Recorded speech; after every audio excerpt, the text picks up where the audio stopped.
so don't leave the woods. They say, Then they okay. leave the woods. They immediately leave the woods and go dance on tables in a diner for some reason. Jackson, let me break this down. You don't understand. They're high school girls. They have to be free and rebellious and have that rebellious phase so that when Madame Web comes back, like, she can win. I'm really trying to keep... I can't even keep it straight. Like, you don't understand. They're teenage girls.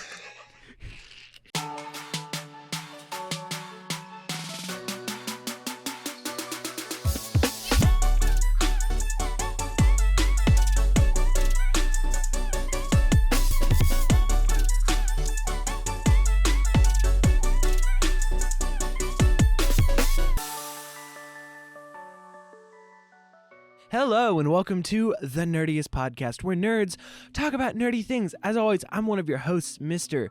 Jackson Glass. Thank you so much for joining us today, because I'm with my co-host, my ride or die for life, Mr. Nick Barrett, as always. And I want to hear how his week has been, but first I want to say welcome to the show. Thank you so much for joining us today. We will be talking about Madame Web, Sony's newest infamous movie, but not only that, we will be talking about having a deeper discussion on not only Madame Web, but just movies in general, the state of movies. How do bad movies get made? What place is Sony in compared to Marvel? What does that look like? We also have a ton of news to go through so you can stay up to date on movies and have a good conversation about that. But before any of that, I just want to turn it over to my good friend, Mr. Nick Barrett. Hello, sir. How was your week?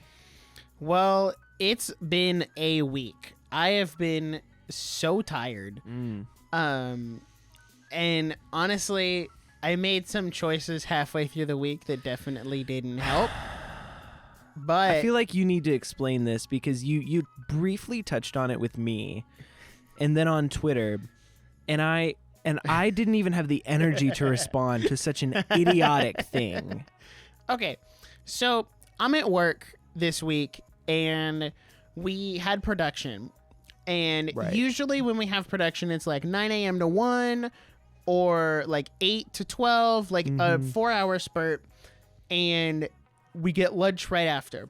But what happened this week was production ran from like 8 to 2. So it went 2 hours and longer than it normally does. And what that meant was my lunch, it got delayed. But the problem is I hadn't eaten dinner the night before, and I had a really, really light breakfast. So by the time we got to noon, I was like, dog, I am starving. Like, I need to eat something or I'm going to explode. 2 more hours go by. And I'm like still hangry at this point. Because my coworker is like, we go get food together. And at this point, I was like so hungry that I started yelling at them because they were like, what do we want for lunch? And I'm like, no, we're picking food now. Right. We're not doing any of this. Oh, where should we go for lunch? What sounds good? I'm like, no, you're picking right now because I'm placing an order and we're going to pick it up. So we went to Sonic because there's a Sonic nearby. It's like right there. It's and easy. I was like, man, I really want a burger. And this is where problem number 1 started. Well, mistake number 1 was going to Sonic, but... Correct. Mistake number 2. Sonic had a deal that was buy one, get one on Sonic cheeseburgers. And I was like, oh, sick. I'm starving. I can get 2 cheeseburgers for the price of 1. That sounds great. So then I got fries. And then I was like, that don't seem like that's going to be enough. Let me throw a 1/4 pounder cheeseburger on there too. Oh my gosh. So I got 3 burgers from Sonic. And we get back and I didn't eat them in like size order. I started with the smallest one. Right. And was like, okay, this is a good place to start. And I looked at the other 2, and when I pulled them out of the bag, I was like, I forgot how big the normal Sonic burgers are. Because the last couple of times we've gone, I've just gotten 2 1/4 pounders because they're like $1.99 each. And I'm like, oh, sick. Dude, they're cheap easy, small, cool. I can eat 2. Usually, whenever we go somewhere, I'll either get a double patty or I get 1. Right. Like 1 double patty or just 1 single. Like I never do like multiple burgers. Right. So I pull these out of the bag and I'm looking and I got 2 of the big ones, fries, and the small burger. And I was like, okay. And one of my coworkers, this was mistake number 3, was I let my ego get the best of me because one of my coworkers was like, wow, this is a lot more food than you normally order. I'm going to be shocked if you can finish it all. And I was like, is that a challenge? It sounds like it is. So I ate the first one, the quarter pounder. I ate the second one, which was a normal burger. And the third one that was also normal size was just sitting there. And it hadn't, like, you know how when food like travels from your mouth to your stomach and then the feeling of full hits up here? Yes. It's like a 12-minute process. Right. So it had been like 6 minutes. So we're halfway through the process. And I wasn't full yet. And I was like, oh, sick. So I start eating this burger. And about halfway through eating the burger, I get the notification from my brain that I am full. And I'm like, well, shoot. I got half a burger left. I can't give it to one of my coworkers. I can't wrap it up and save it for later. So it's either going in the garbage or I'm going to eat it. And I ate it. And like an hour later, I had the most insane heartburn. My stomach felt awful, and I just wanted to like go to bed. I was like, I can't do this. I did not eat lunch. I did not eat food for 24 hours. Like, yeah. I was full. I did not eat until lunch the next day. So, in short, we're never doing that again. Moral of the story. Don't do that. Oh. This is a cautionary tale. Yeah. A couple other things I did this week is I started rewatching Community because we're recording this on March 1st. So I have 30 days to watch 110 episodes, which rookie numbers, Not by that the way, hard. for me. So I'm rewatching before it gets taken off of Netflix. I also finished watching a show that I will loop back to talk about after Jackson goes because I don't want to. Yeah. I don't want it to just be me talking for like the first 15 minutes of the podcast. That's kind. But another thing I did this week that I will dive into a little more on the next episode is I bought a Sony Walkman off of Amazon. Now you might be thinking it's 2024. Why would you buy a Walkman off of Amazon? And, you know, that's a great point. That is a very good thought to have. But counterpoint, this is my backup if, God forbid, something happens to the internet or something happens to Spotify and, like, all my music is gone. And I had that startling realization, like, 2 weeks ago. I was like, if we stopped paying for Spotify or, like, something happened to Spotify or the internet went down for, like, a week, I got no music. Like, I could watch, like, without internet, I can watch movies, I can read manga, I can play video games. That's fine. Right. No music. And that's a problem. So, I bought this to put some music on and have a backup just in case. And also just to kind of, like, get disconnected from my phone and, like, be able to go on a walk without my phone but still have music, like that kind of stuff. So, I will dive more into it in the next episode because it lines up with the topic, but that is something that I got this week. Now, before I dive into my next thing, Jackson, how's your week been? Wow. Well, I did not eat 3 Sonic cheeseburgers. Good. Because, well, I can't say that because that is something I think I would do. I just, you know, now I won't because I know that you did. Let me be clear. I could have done 3 quarter pounders. I could have done it and been fine. The problem was it was a quarter pounder and 2 full-size burgers. Yeah. Because 3 quarter pounders is about 1.5. So. All right. Anyway, the week was good. I was really just doing school and work the whole time. I'm working on a little bit of behind the scenes stuff that's really exciting. So more to update you on that soon. We have a new song coming out very soon, and so Just one? Just one little single that'll come out before our next EP. So if you don't know, Jackson Glass, GLAS on Spotify and Apple Music and anywhere else you find music. Can you send me the raw MP3 files to put on this thing? Yes, absolutely. I don't feel like pirating your music because I actually care about you. You have my permission to pirate my music. See, now it's okay. Only Nick though. No one else. No one else. Do that. Just me. Just Nick. So we have a new song coming out that's exciting. I'm working on a couple of videos and some bigger projects that I'm very excited about. And I'm a little sad because I have not had any time to edit our short film that we recorded like 3 weeks ago, and I touched on in the last episode a little bit. But you know, that's okay. I'm about to hit spring break, and the deadline to submit it for the festival that I'm going for is the last day of spring break. So it's going to get done.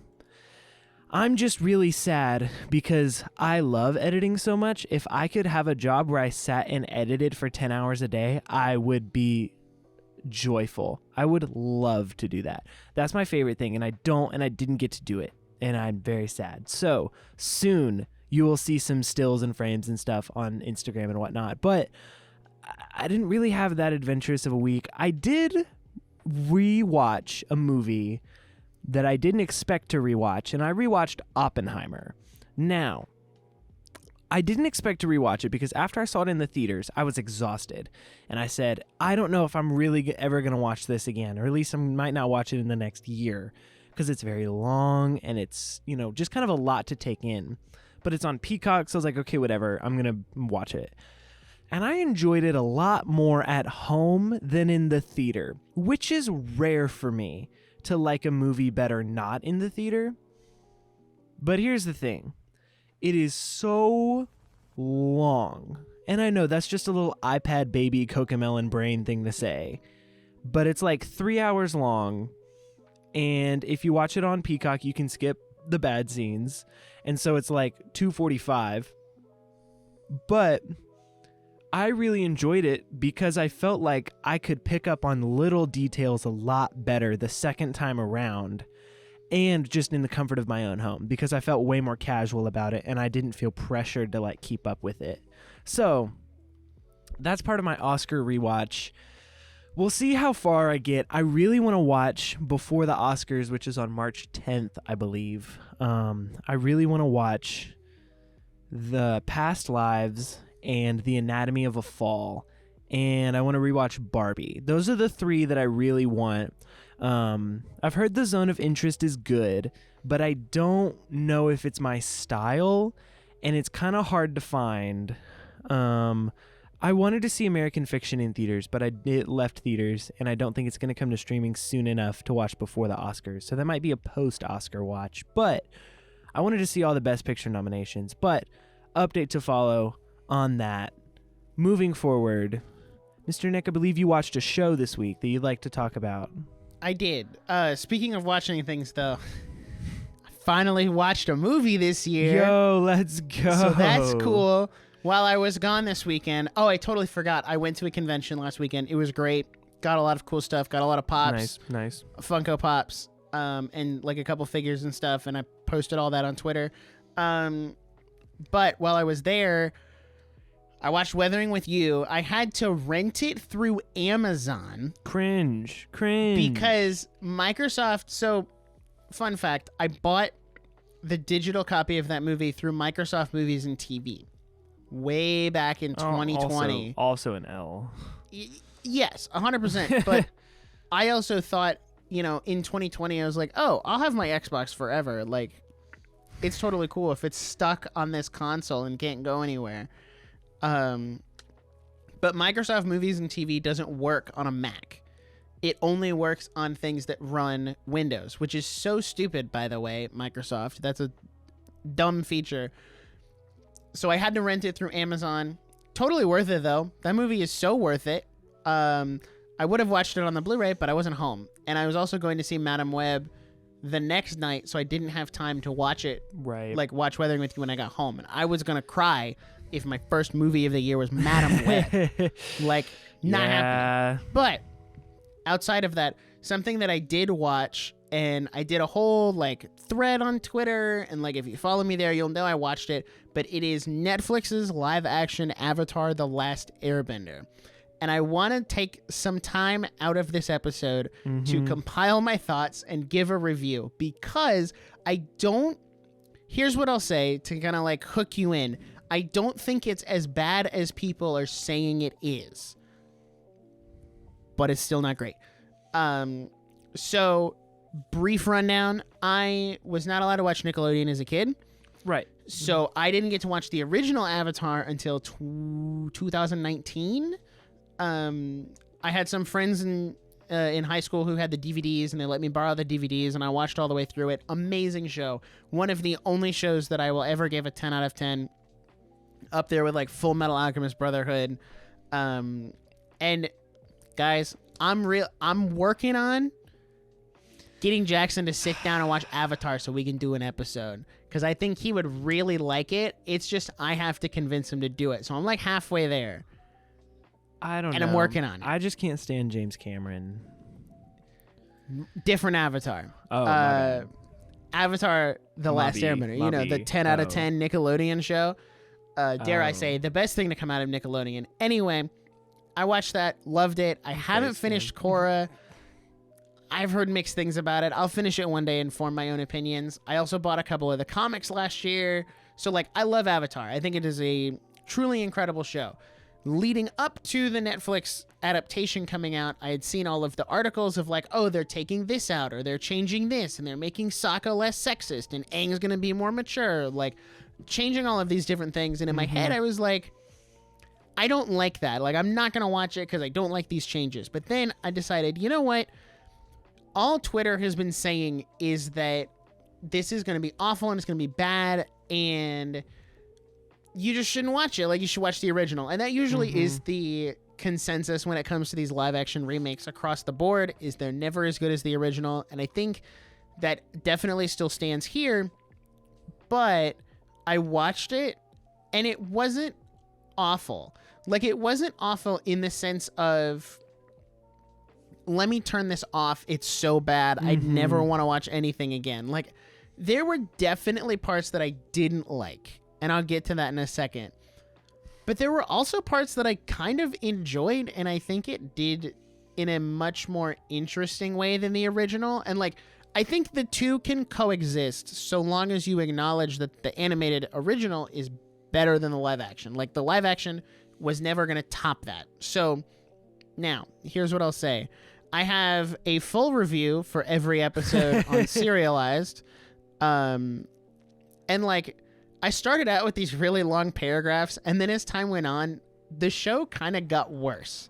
Like, the longer it went on, the worse it got, because your threshold for what was bad, like, was getting wider. I took full notes on my phone.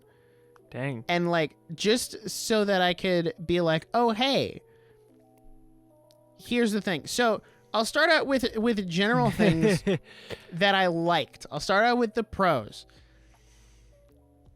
I'll be honest. I think it is shot and directed very well. And it is shot in a way that really lends itself to the bending and how that power system works. And the fight choreography for most of the fights was really good. Like, it was, it channeled that martial arts type style that they were really going for in the original show. And I think that worked out for them. And yeah, that's about the end of my pros. Yeah. It looks really good. And it's kind of like a sequel trilogy type thing where I'm like, yeah, it looks really good. Everything else kind of sucks though. Budget was high. Budget was high. I don't know why. So here's the thing is, when I heard the original creators left over creative differences, I didn't understand what that meant.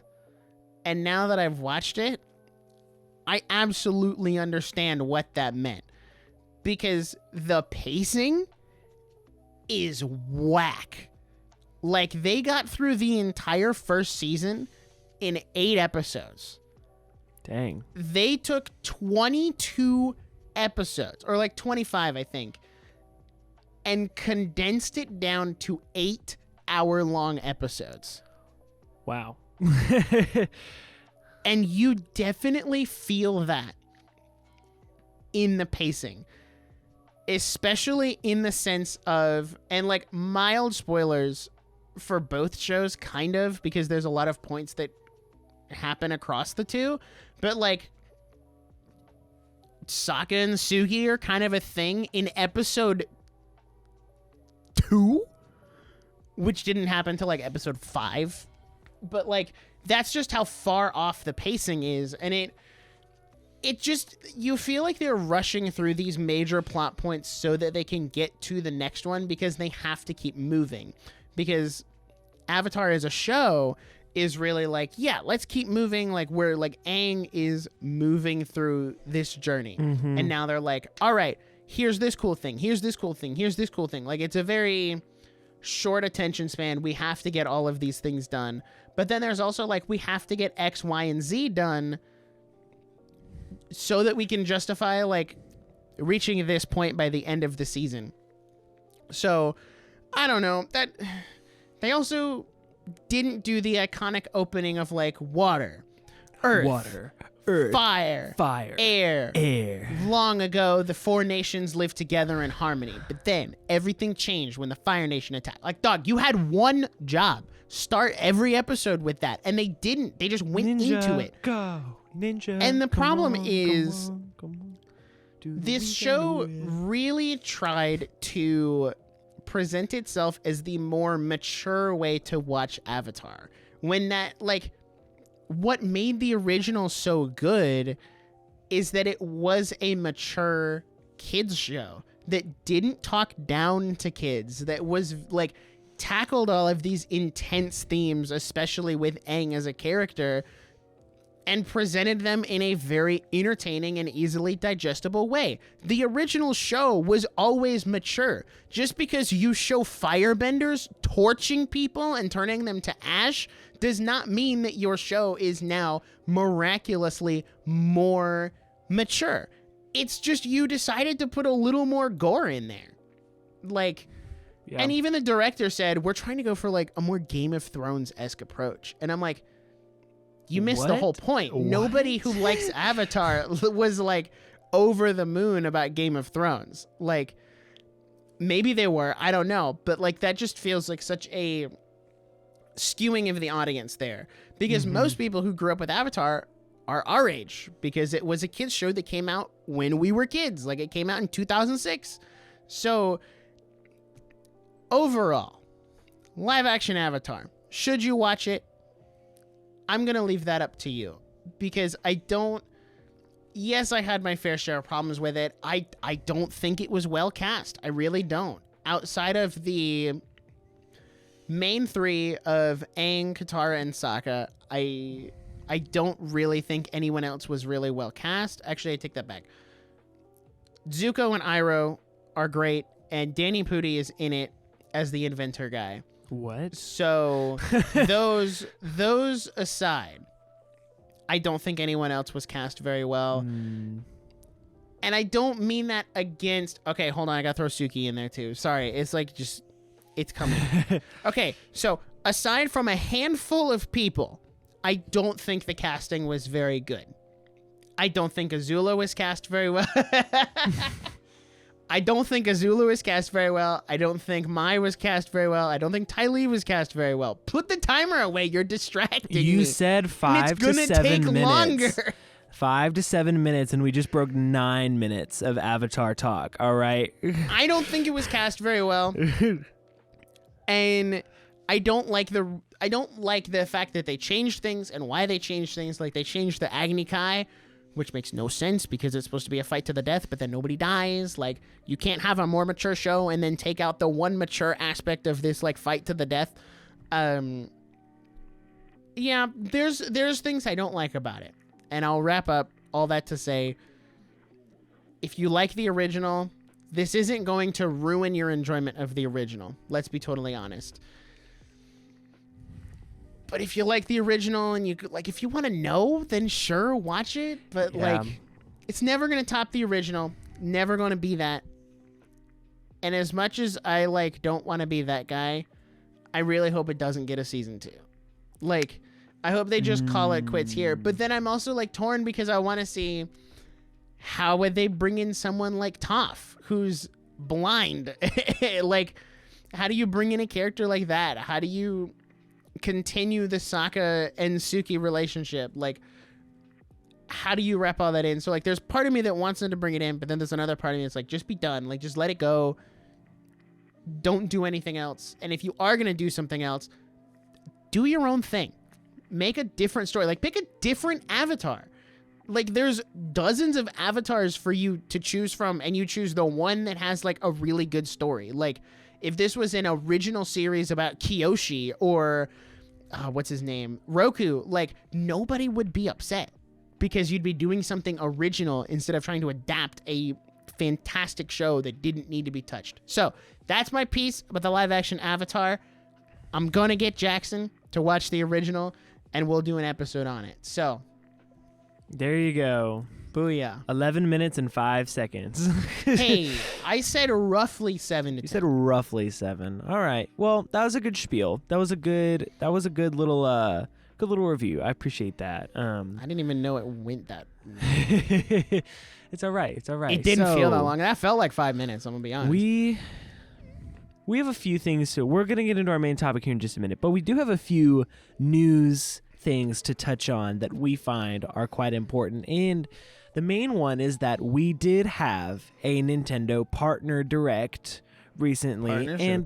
Partner Showcase. And, I wasn't super impressed, but there was some highlights. So, highlight is definitely Epic Mickey Rebrushed coming to Switch. That is a W because Disney's game division took a fat L recently, and then Bob Iger was like, we're buying stock in Fortnite because we think Disney gaming is the future. And then why did you freaking cancel it years back, you idiot? Anyway, so Mickey Rebrush coming to Switch is an absolute W because not only is it Disney going back to games, but it's also, we could, in theory, if it does well, get another Epic Mickey game. The director of the game said he wants to do Epic Mickey 3. That's what I'm saying. Go buy the remake oh my gosh, so that Disney knows you want more Epic Mickey. Also, yes. Listen, I think I'm going to have to stream that. Listen, stream that crap. Oh my gosh, what a good game. So yeah, there's that. And then the other highlight was OG Battlefront 1 and 2 coming to Switch and other platforms. So the original, what was it for the PS2? I'm going to Google it. I don't remember the original platform for the original Battlefront 1 and 2, which has been on Xbox Game Pass for a long time, but has not left there for a while. So, I don't know if PlayStation this was 2 for the PS2. So, in the original Xbox. In the original Xbox. So I don't know if this was a Microsoft thing or a Star Wars thing or an E. I have no idea. But the original Battlefront 1 and 2 are coming to Switch and other platforms, which is a W. Now, this is that's actually pretty much all we cared two about. Disney games coming to modern platforms because the developers were not Disney. But it was Lucasfilm Games that published it.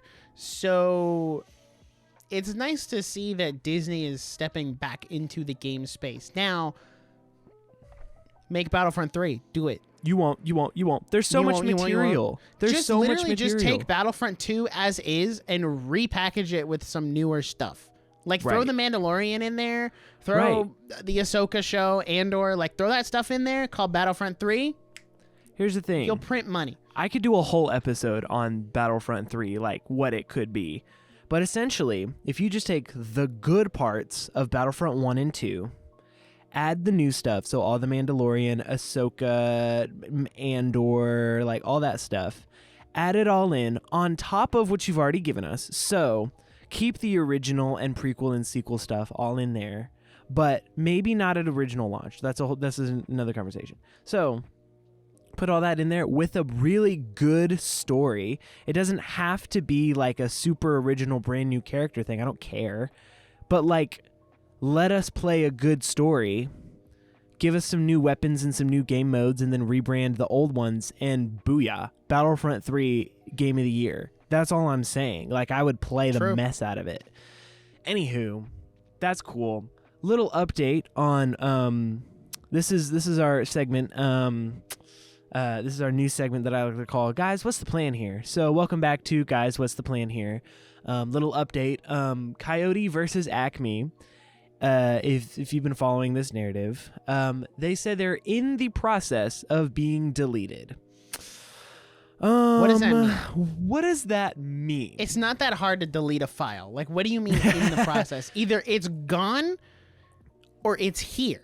I feel like there's no in the process. That might mean they're signing paperwork. That might mean they're going to employee computers and wiping it. They might be like, hey, making sure no one has it on a drive so it could leak.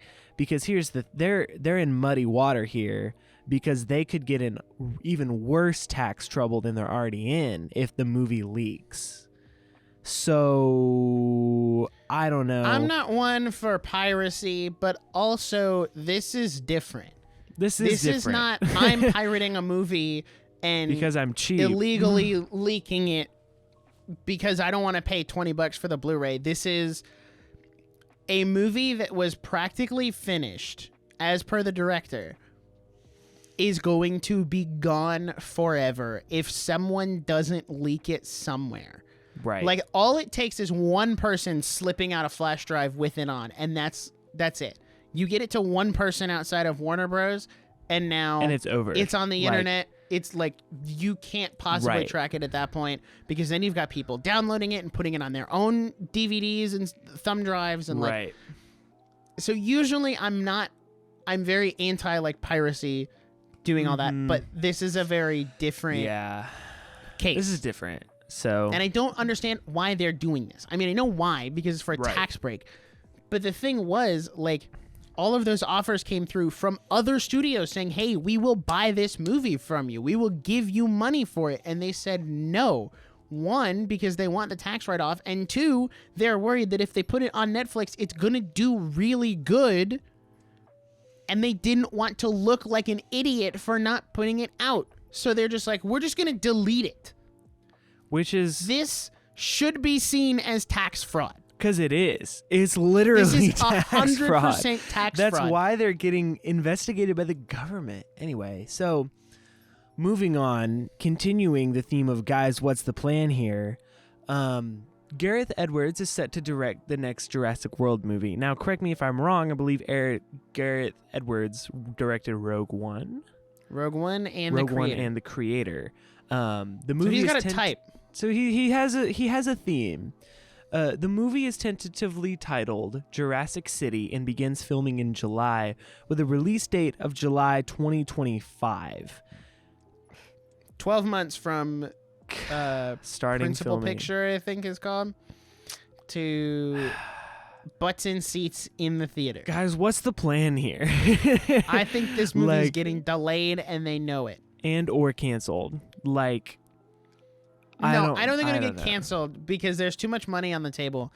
It will get delayed, though, even if it's to August. Because here's the problem. What they've done is they're already at the end of the summer. Mm-hmm. And I don't really think there's a world where a Jurassic movie comes out anytime outside of the summer. Like, they very clearly established that they are a big summer blockbuster type movie. So putting it anywhere else doesn't really make any sense. So it's either going to get delayed to like early August or 2026. Yeah. And that's Yeah, all that makes sense. We're gonna have to do another Jurassic Park-tacular. That's all I'm saying. Maybe September. Yeah. Of next year. It could be like a Christmas movie though. Like it could be a Christmas Day big action release. but they're also. But you got to fit the vibe. That's also of Christmas. prime. Like you prime can't real have estate. a summer movie. Well, also like Christmas releases are prime real estate, and like if you don't claim it at the beginning, you probably won't get it. So like this is them like putting their foot in the stand. Like we're gonna take the summer blockbuster slot. But it's like, of course, I don't know if you are. Fantastic Four is going there, and also Superman Legacy, but it's just called Superman now. I genuinely don't care about either of those movies. Will I go see them? Probably. But it's not like I'm doing anything else in the summer. But like, exactly. That's cool. Moving on to potentially good news. I don't know.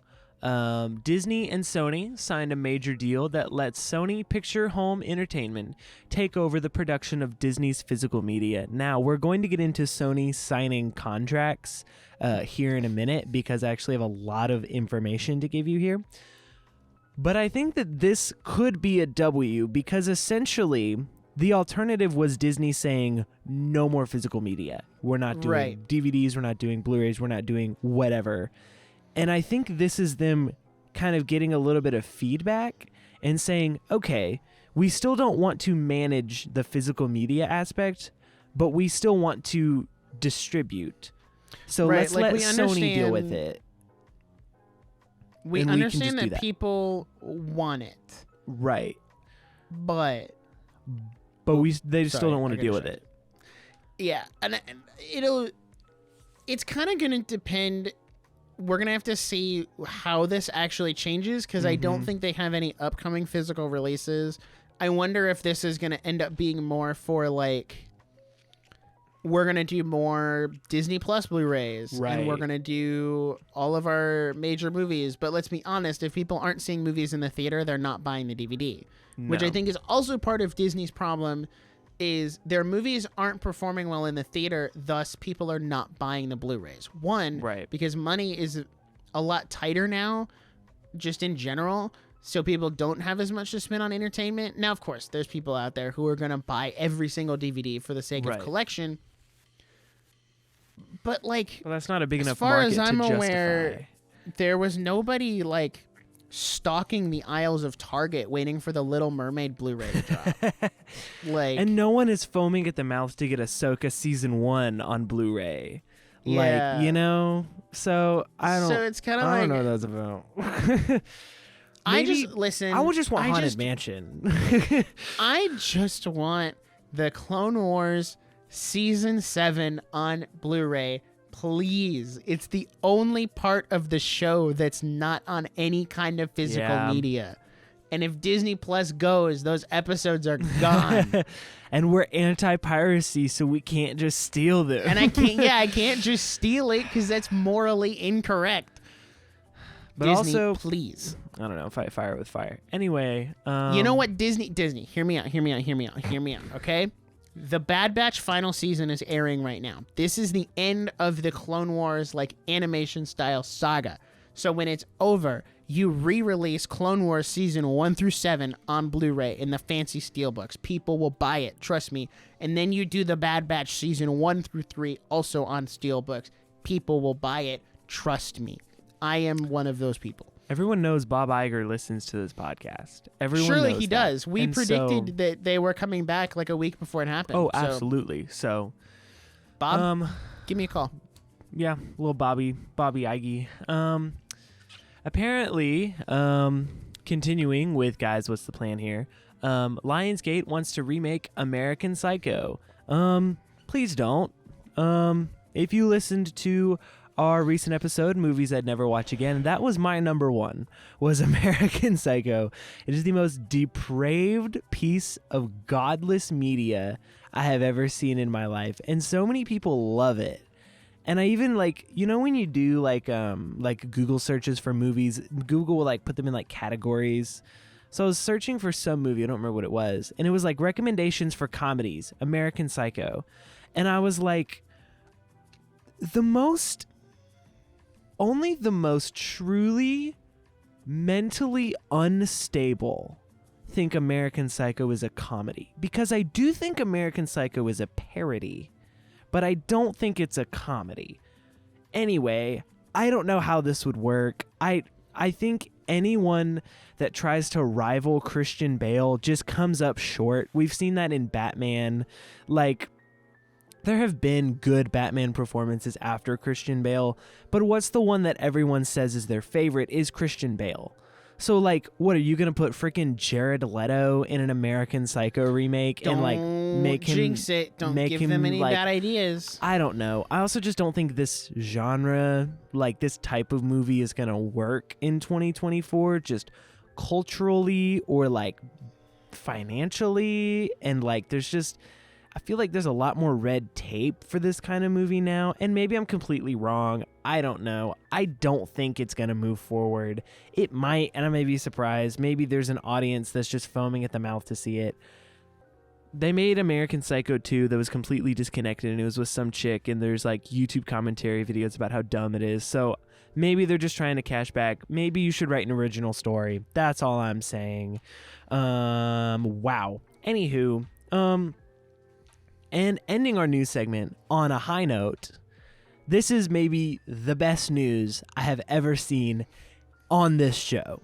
You're so right. So, VeggieTales, the official VeggieTales, recently came out and announced that a Larry Boy movie is coming to theaters in 2026. So in like 2 years, we will have Larry Boy on the big screen. Amen. It's going to be great. Listen. God bless America. God bless America.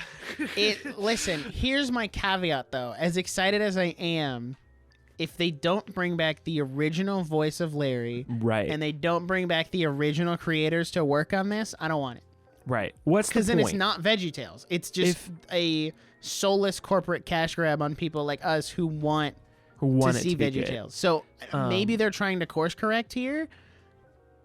Also, this could be the great VeggieTales comeback. Like, maybe this is just their next step, is to do theatrical releases.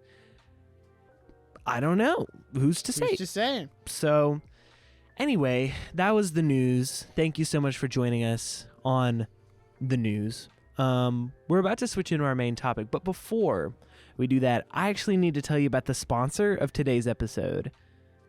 And guess what? The sponsor is us. So, oh my gosh, I've wigged you out there. I'm sorry. But we are an independent brand. Me and Nick are the only people that really work on the Nerdiest podcast. So, that's true. Your support, when you support us, is seen immensely, and we're insanely grateful for it. So, if you like what we're doing here, even just a little bit, please consider giving a 5-star review on Spotify or Apple Podcasts or wherever you listen. Also, share it with a friend. Just word of mouth is the best way for us to grow. So if you have a friend or a cousin or a weird uncle or just any nerd that you think would like the show, feel free to share it with them. It really helps us grow and just have a better audience. Also, really great way you can support us is by buying merch with the link in the description at thenerdiestpodcast.com. And big announcement, watch our Instagram at The Nerdiest Podcast, because we'll be announcing a new merch drop very, very soon. Very, very soon. So, new merch is coming soon. You can also become a Spotify subscriber to get access to the monthly Aftershow.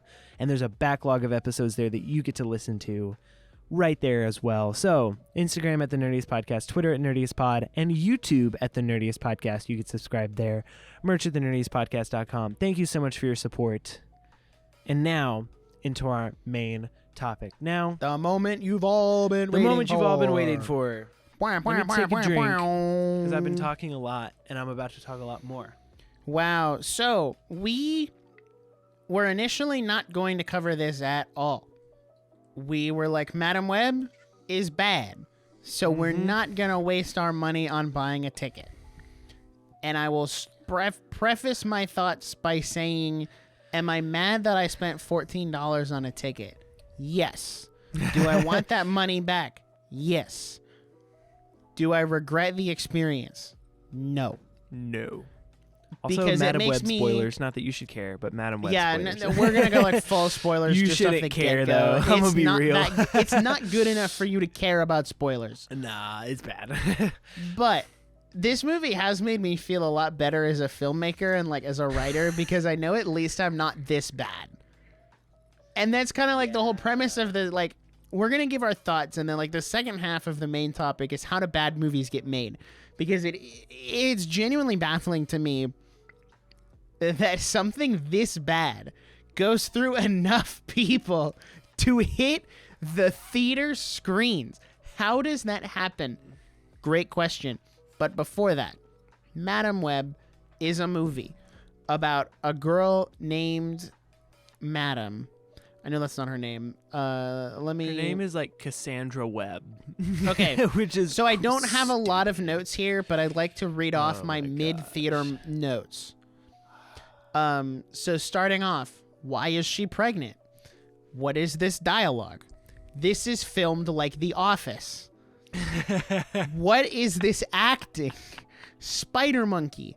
If I had a nickel for every time Adam Scott played a character named Ben, I'd have 2 nickels, which isn't a lot, but it's weird that it happened twice.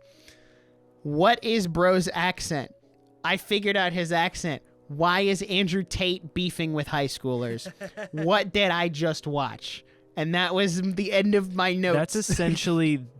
You just took me through the entire story of Madam Web in that note. Because there's this really weird, creepy, like, I don't even know what kind of guy he is. I could never quite pinpoint his accent to his ethnicity, but he's just a guy who's like, I keep having these visions about these girls, and they're going to kill me in the future. All his dialogue is these girls ADR. are going to try to kill me in the future.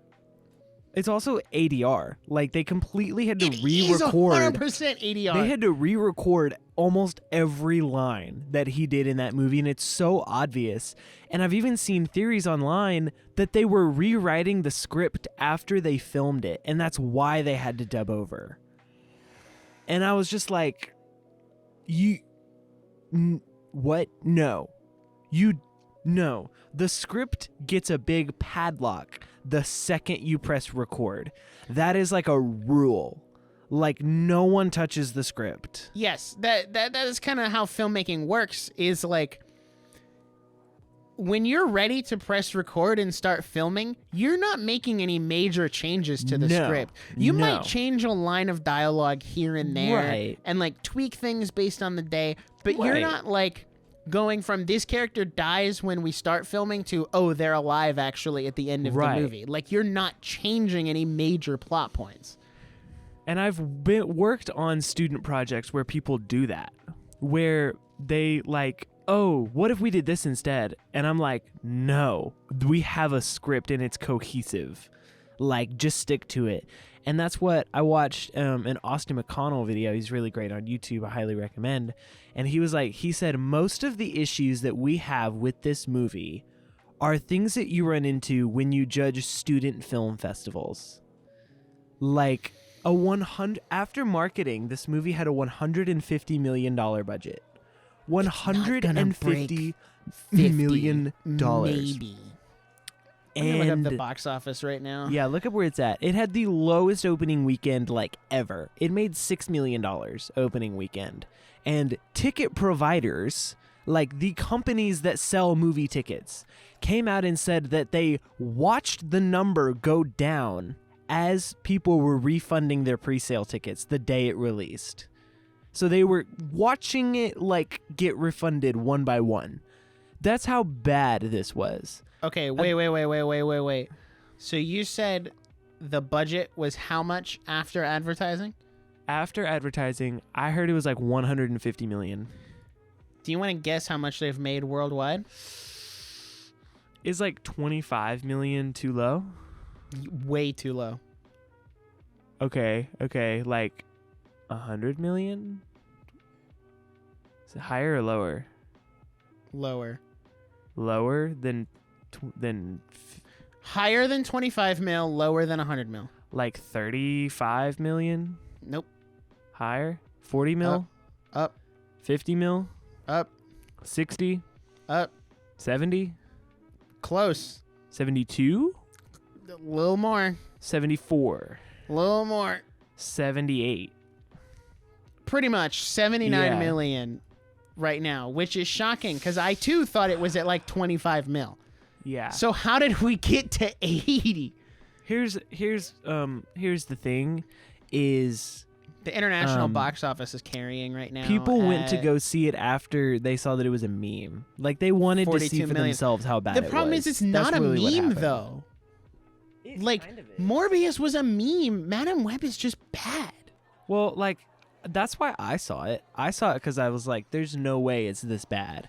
I know. And then that's I was why like, I also went to see it. Maybe that was the secret strategy the whole time. I think most people are hate watching. But honestly, consider this. They're still not halfway to their final budget. Here, let's also take into account what is there to see in the theaters right now. If I wanted to go to the movies, what's in the theater? Does the Regal app want to work? Not particularly. I'd like to read my Letterboxd review for this movie. Go for it while I wait for this stupid app. So, Madam Web, terrible dubbed audio, jarring visuals, obsession with teenage girls. This isn't even a superhero movie. It's just a crappy anime. No. I'm not even mad because he's right. I'm right. See? I can't be mad. He's so right. It watches like a bad anime. Like, unironically. I think that there is not a single enjoyable character in this movie, which is so shocking. Hey, don't diss Adam Scott like that. He did the best he could. I have no beef with actors in this movie at all. I want that to be very clear. There's not a single actor in this movie that I blame, because I guarantee you they know how bad it is. They absolutely know that this movie sucks. And Dakota Johnson said, she said, one, that has not seen the movie and does not intend to watch it. She also said that after the Madam Web trailer dropped, she fired her agent, which is so funny. I'm sorry. How did she not do that on set? I don't know. I'm sorry. How do you make this movie? Like, you're there. Right. And you're like, they're cooking on this one. Yeah. You're like, oh. But also, I also understand, like, when you shoot films, you don't shoot them chronologically. Like, you don't say, this is scene one. You shoot it usually based on what's convenient, based on location and, like, what's in the shot. So I could understand if you didn't see the movie cohesively. Like, if you weren't allowed to read the script from beginning to end, maybe you would think, okay, it could get saved in editing. Also, this movie was very VFX heavy, so they may have just not, like, on set, it may have felt a lot better. I could understand a situation where that happens. But also, it's just awful. Like, my stomach hurt from laughing at this movie in the theater. Like, also, fun fact, we got there at, like, we watched like a 7:45 showing. We got there at 7:30, and it was 8 o'clock, and the screen hadn't turned on yet. And we were like, okay, this is weird. We're the only people in this theater. We had to go ask the theater to turn the movie on because they legitimately didn't have it ready because they thought no one was coming. Yeah, that sounds about right. Like, how did we get here? Like, what is happening? And I don't even know how to talk about this movie. It's bad. Because there is so much wrong with it to break down. So, let's briefly go over what else is in theaters right now. Okay. Madam Web currently is a little cooked because Dune Part 2 comes out this weekend. Yeah. They're screwed. And Kung Fu Panda 4 comes out next weekend. So, its reign is over. Its reign was over last weekend because Demon Slayer, the recap movie, came out and made more opening weekend, I think. I'm going to fact check that. It looks like they did. Yeah, you say it's reign it didn't make like 40% of its budget back. Opening weekend for Demon Slayer was 11 million.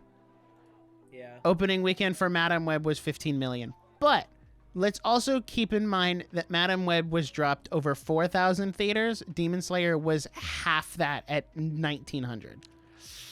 Yeah. So in half the theaters, it made almost as much as Madam Web.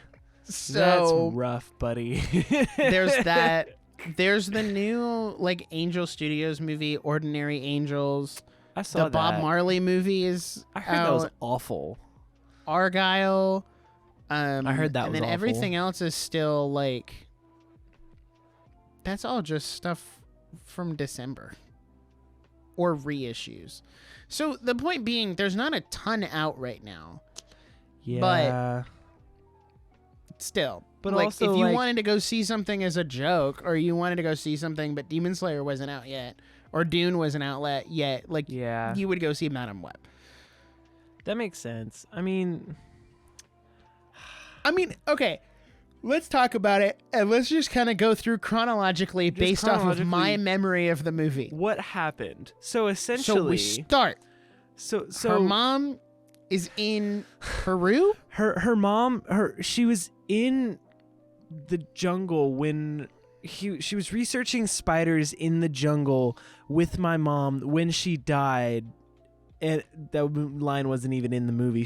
Her mom, who claims to be like 9 months pregnant, who is barely showing, by the way. Absolutely was 9 months pregnant. There's no way. Well, Unless that kid was born like 5 months early. right? No, we were like, "Girl, you are not 9 months pregnant." She was like barely showing, and she's like, "Oof, I'm about to have this baby," and we were like, This was 1973, by the way.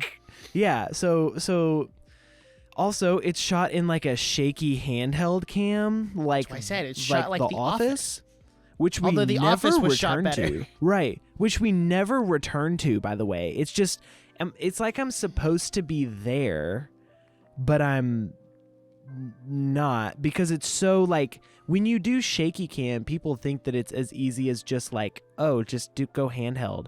But the directing was so bad that there's no sense of space. Like, you have no idea where you are 98% of the time you're watching this movie. So essentially, her mom gets killed by Eyebrow Man, who is all ADR.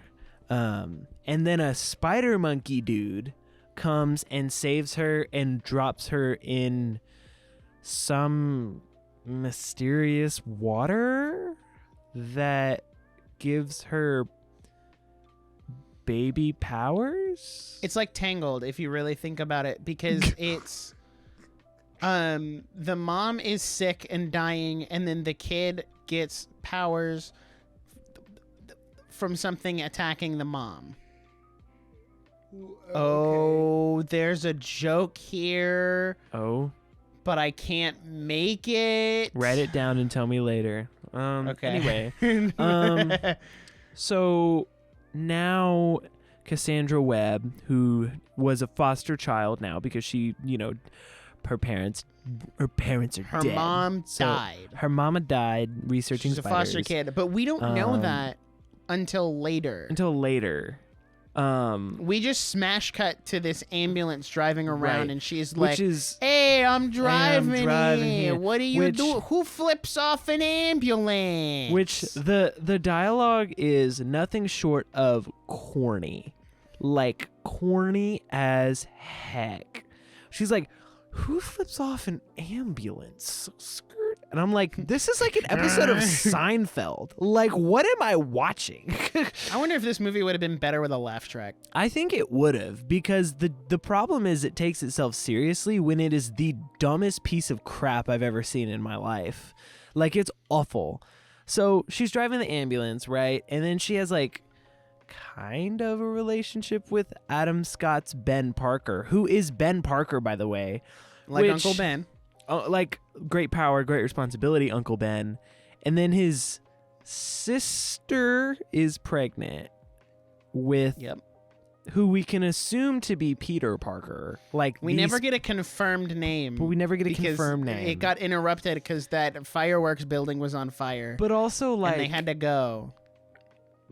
But also, like, what was the plan? Like, they're trying to, dude, you don't understand. They're trying to set up the Sony Cinematic Spider Universe where they bring in Andrew Garfield, and this is going to turn out that it's actually Andrew Garfield, because guess what? Andrew Garfield kind of looks like Adam Scott, and Adam Scott is related to his mom, which is why he would look like his uncle, because that makes sense. That makes so much sense. That actually, thank you for explaining that. Which I'll actually get into in a minute. They legally cannot use Peter Parker, which we will talk about here in a minute. What do you mean they legally cannot use Peter Parker? I'll tell you here in a minute. You're gonna know. So, essentially, Ben Parker is here, and it's like, whatever. I don't know. It's stupid. And then she like is on a job, and then she like falls off a bridge and you like, skip into the part water, and then she's resuscitated. What's her name? The ginger girl's stepbrother gives her this paper where she's like, "Oh, thanks for saving my mom." And Madam Web is like, "Oh, how about you go like burn it or something, kid? Like, beat it, stupid." Yeah, and she was like so rude about it, and it was like, what Why the are you acting like this to a child? Like, why do you? What the heck? It was so like, I don't know what they were trying to do, but it was so bizarre. Yes, then she falls off, goes in the water, dies. But as soon as she falls in the water, we see like her web connects them all, and she's seeing all these different points of time, and she's like, "Whoa, that's crazy!" And then she keeps like getting whipped back in time, and she's like, "You've already done that. You've already taken my oxygen. My blood pressure is 89 or 79 or whatever." And Adam Scott's like, "Wow, that's crazy. You should go home and get some rest." And then she goes home and pours some milk in a bowl for a cat, and is like, "We strays have to stick together." And then something else happens, and she goes to this baby shower for supposedly Peter Parker. And then there's a fire, and then in the fire, all the fire people go. Yeah. To there, but they were all at the baby shower. So they all leave the baby shower. But what was weird is we kept seeing this popping balloon for no reason. Yeah. Because it was like she saw this in her vision, so we have to keep popping the balloon. So then they go to the fireplace, and she has this vision that the fire chief is going to die in a car accident. He's going to get T-boned by a truck. And she's like, "Dude, you got to let me drive." And he's like, "Nah, I think I can handle it." 30 seconds later, and then he dies. Yeah. And she feels really bad. And I was in the theater. I was watching with my stepsister, and I was sitting next to her, and there's a shot of her like sitting there with the blood on her hands. And I was like, "Do you understand? They put the blood on her hands because like literally the blood is on her hands because she didn't just not let him drive. Right. But also metaphorical because she knew this was going to happen. But also, like, in what way was this her fault? Because she did everything she could have to try to make sure that he... But like, she can always do more. She could have, like... Oh, my God. Here's the thing about this, like, seeing in the future stuff. If you just, like, grabbed his shirt for 10 seconds... Right. You could have saved his life. Right. Because the truck was still... That truck that hit him was still moving. So you say she did all that she could. She could have, like, trapped him in a conversation. But also consider for 10 extra seconds. Consider this, though, like... I think at the end of the day, the point was that she couldn't control what was going to happen. She just saw what was going to happen, and she couldn't really do anything about it. But that defeats the whole purpose of the rest of the movie, is where she does end up controlling what happens, which is stupid, by doing something different. I don't know. And then she like goes on this wild goose chase, and there's like random crap happens where she meets these 3 teenage girls who are annoying as heck. They are so annoying. I did not like a single one of them. I'm sorry. Also, why did we put Sydney Sweeney in this movie? She's like 28. And they're like, she's like, "Oh, I'm just in high school and my dad is on a business trip." And I'm like, shut up. You're like in your 20s and you obviously look like it. And so I think they just wanted another big name on the title, legitimately, because she was an awful casting choice for this role. So she meets these random like high school girls who like this villain like I don't even remember his freaking name. He keeps having these He's visions. villain guy. He's villain guy. So he's what do they call him? Like the ceiling monkey. The ceiling or something? guy. The ceiling The guy. spider. The ceiling guy. The ceiling guy. So the ceiling guy, because he crawls on the ceiling, of course. He like a spider keeps would. having these visions of these 3 teenage girls killing him. That's pretty screwed up, if you ask me. So ceiling guy. I love that. When he sees these visions, he just jumps to, I need to murder these girls. Right. Instead of, what am I doing in my life? Like, let's pause and take a moment of self-reflection. What am I doing in my life that would make them want to kill me? Make them want to kill me. Like, maybe they're the bad guy. So, like... You know, so the dumbest part of this movie to me was that he like seduces an NSA agent and gets her badge and kills her. And so he kills her, right? And he uses her badge to gain full access of every security camera in New York.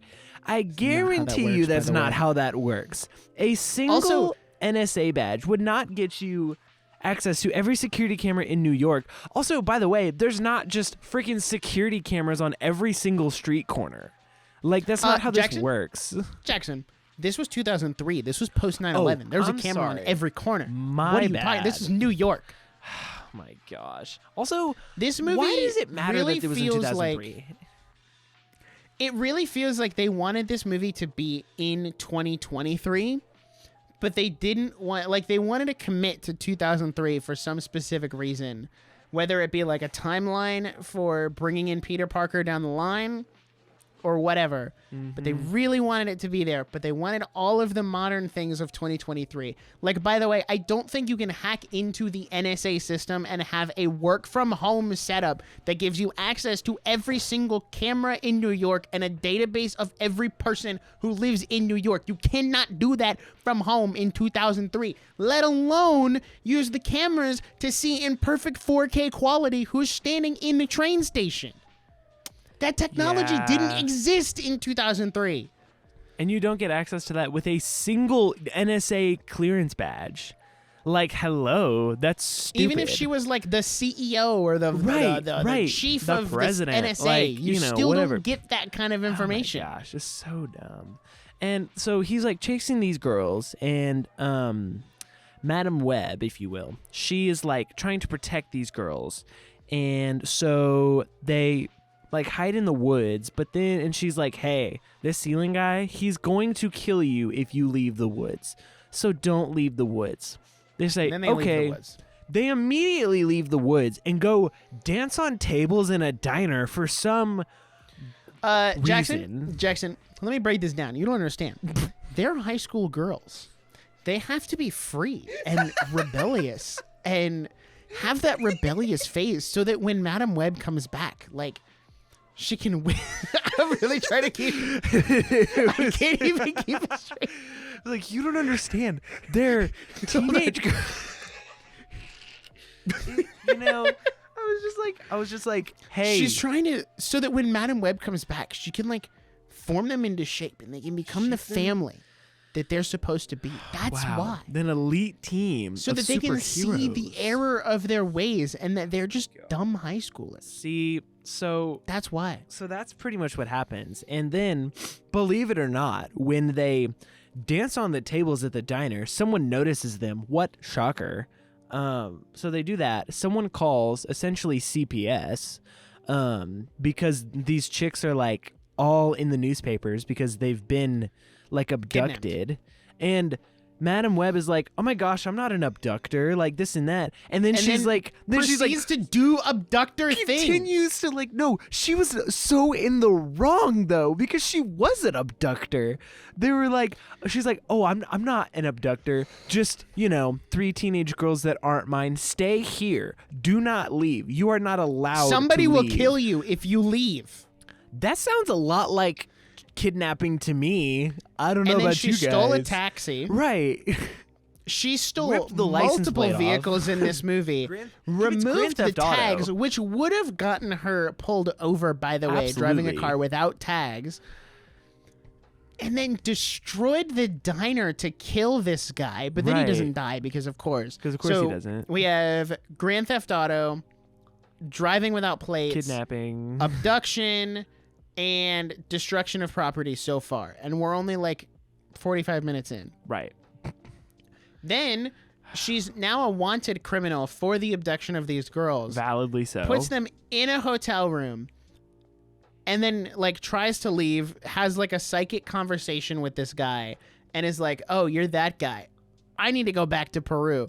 So she involves Adam Scott for no reason. Right. So now he's an accomplice. So he's taking care of these so that she can flee children. the country to go to Peru. Out of nowhere, too. Like, literally. So now she's fleeing and resisting arrest. So here's the thing. That's another criminal charge. When we saw this in the theater, Amy was like, I'm going to go to the bathroom. I'll be right back. And I said, okay, I'll fill you in on what happens. She was gone for 3 minutes. She comes back and said, what'd I miss? And I said, well, Ben Parker's an accomplice, and she decided she needed to go to Peru for some reason. She was like, huh? Huh? So, you know, she goes to Peru where she finds this dude who apparently has been waiting for her for like 75 years. I don't know what that's about. So she goes and she sees a vision of her mom where she's like looking for, I don't even freaking know. So she sees this whole thing go down where the dude kills her mom. But the funniest part of this whole movie, the part where I laughed the most, was when she goes like in her psychedelic vision, goes to her mom and she's like, why do you hate me? And I was just like... And then we get the flash of her mom... like in the doctor's office where the doctor's like, your kid has a terminal illness. She's going to die. Right. And she's like, I'm going to go look for a cure. And right. Like, you shouldn't. And she's like, it's either me or my child. I'm going. Right. And then she's like, my mom did love me the whole time. I'm like, what part of this story gave you the impression that your mom hated you? Like... Homegirl, she wasn't there for your own birth. How could she hate you? Yeah, like, she was dead. She pulled also, a Doofenshmirtz on mom, that. The scene of her mom getting bit in the water made me so uncomfortable. Bad. Because it was awful. So weird. She was like, that was not a scene that belonged in this movie. No. Maybe a different Dakota Johnson movie. Yeah, a different type of movie, but not this one. Glaze over that. Anywho, so yeah, I don't even remember the series of events. She comes back to, New York. Ben. I do. Okay, no, please break this down for me. Okay, so I'm going to speed run this because we've been on this for a while. Yeah. Wrap it up. So she comes back from Peru, but we don't know that yet. The girls are with Ben and his sister, who I forgot his sister's name and I forgot the actress's name. And then his sister comes in and like the girls are watching. She's like, Ben, either I peed myself or my water just broke. Why was that a line? What is... Oh my gosh. Oh my So he's gosh. like, oh, okay. These girls have been safe here for a week because nobody can find them in the house. So let's all leave the security of the house and go to the hospital, endangering my now in labor sister and her child.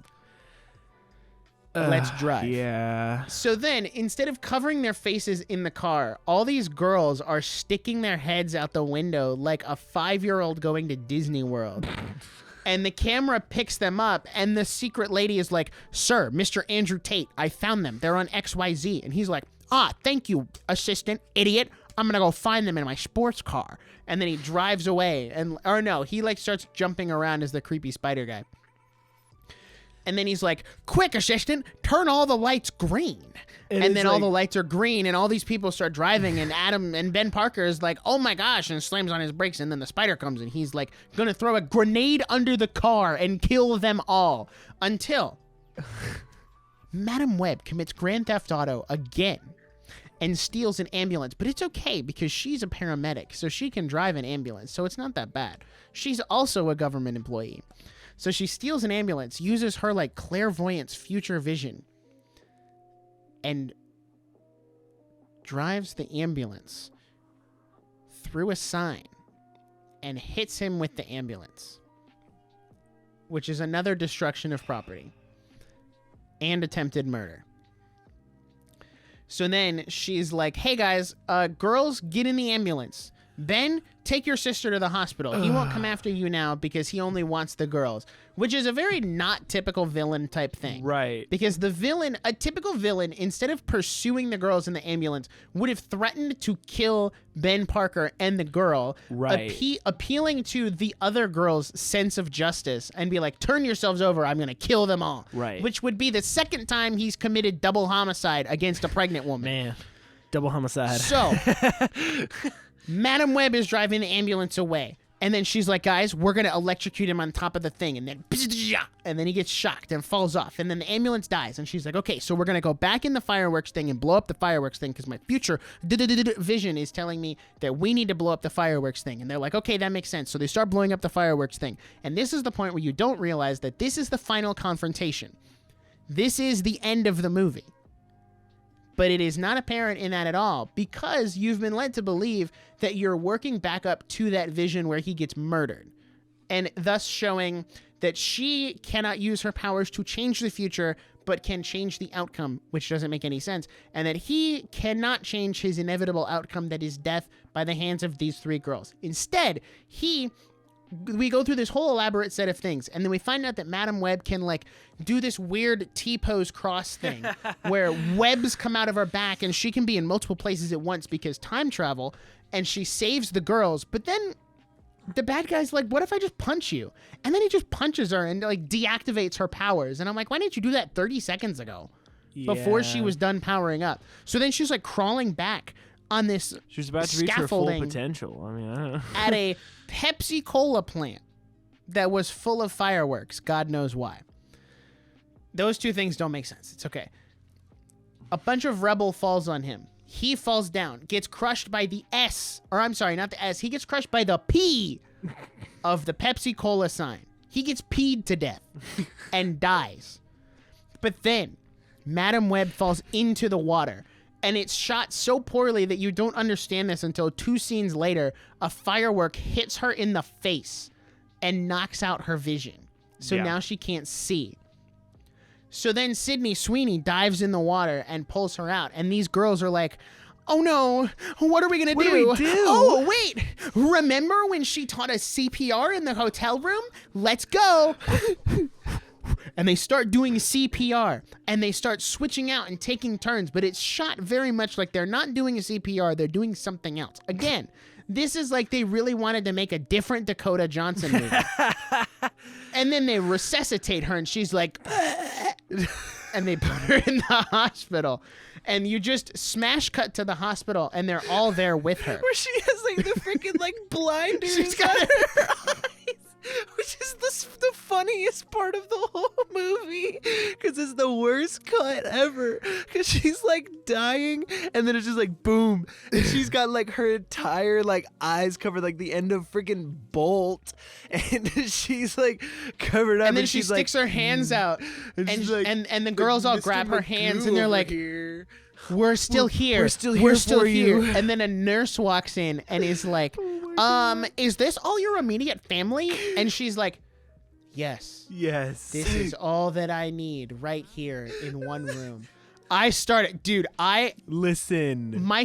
hurt because I couldn't laugh out loud. So it hurt. Funny. Oh my god. But then we smash cut again to the real end of the movie, where we find out that she now has like a Doctor Strange Sanctum Sanctorum type apartment with like a Professor X wheelchair and a blinder on. It's like, what the heck? She's blind and paralyzed, which it was never explained why she was paralyzed, because it never showed that her legs got hit. It was just her face.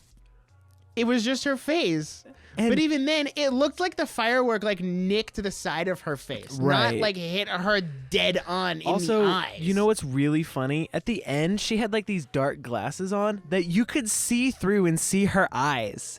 You could see her eyes through the glasses. Once this movie goes to digital, I will freeze frame and show you. You can see her eyes. It's so embarrassing. And then the end of the movie is showing like how she's mastered her powers because the girls come back and she's like, bless you. And the girl's like, I didn't sneeze. At you. Oh. Whoa. And they're like, what do you see? And she's like, I can see more. I see how you're going to become strong, independent women who are fight for justice and do all the right things. And this is when we see the girls in their spider suits with their powers, but it's never explained how they got the powers, how they got the suits, or what the heck they're doing. And then that's the end of the movie. And then the movie ends. That was a full 20-minute recap of Madam Web for you right there. That was better than the actual movie, by the way. Mm-hmm. So, here's the thing. This is not a superhero movie. There are no superheroes in this movie. You see superheroes for the last 2 seconds of this movie and then it ends, all right? This is not a superhero movie. I will say, top 3 funniest moments, right? Number 3, the line when she says, I hope the spiders were worth it, Mom. That was the dumbest thing I've ever heard. What was the other one? Because you're alive. What was the other one? When we were recapping, there was a really good one that I cannot remember what it was. Which part of the movie was it from? I don't remember. There's a lot of lines in this movie. But there was another good one. But number one. I forgot to mention. Go ahead. I'll say it after. Okay. I'll let you finish. The number one funniest part of this movie, I was in the movie theater, which I'm a very respectful movie theater goer. When I tell you I screamed when this happened in this movie, I screamed. The only characteristic that all 3 of these teenage girls share is that they have bad parents.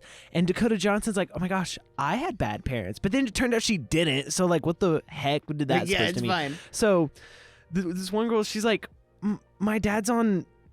Just like my dad's not actually on business trip. He's actually in a psych ward.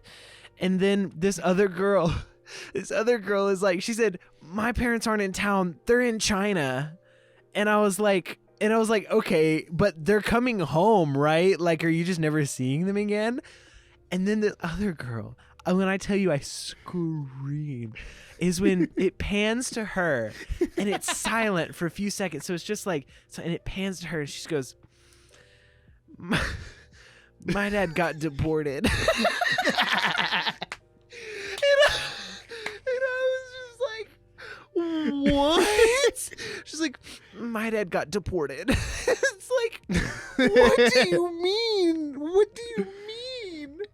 That's a much bigger issue than the other two. That's what I'm saying. Is they're like, oh, my parents are on a trip. My dad like isn't doing well. My dad got deported. And left me It's here. not funny. It's not funny. I'm sorry. That's not funny. But the way they delivered it was so bad. So, do you have anything else to add to like our review portion? I totally forgot that when she went to this baby shower. Oh, yeah. She started talking about how her mom died. Because so funny. The sister asked her, like, oh, do you have any fond memories with your mom? And she was like, well, my mom died during childbirth, actually. And, like, saying all of these things that you should never say to a pregnant woman. Of, like, yeah, my mom died in childbirth and actually, like, never got to see me. But you're probably going to be fine. You're probably going to be fine. Like, she was out in the jungle of Peru, like, didn't have any good access to medical whatever. It was really her choice. And then she said something else that, like, invalidated that point. And I was like, shut up. Just stop talking. Just stop. You know. Enough. So, yeah. This movie is legitimately garbage. Like, I gave it a half star on Letterboxd. I gave it a half star. It's unfathomably bad.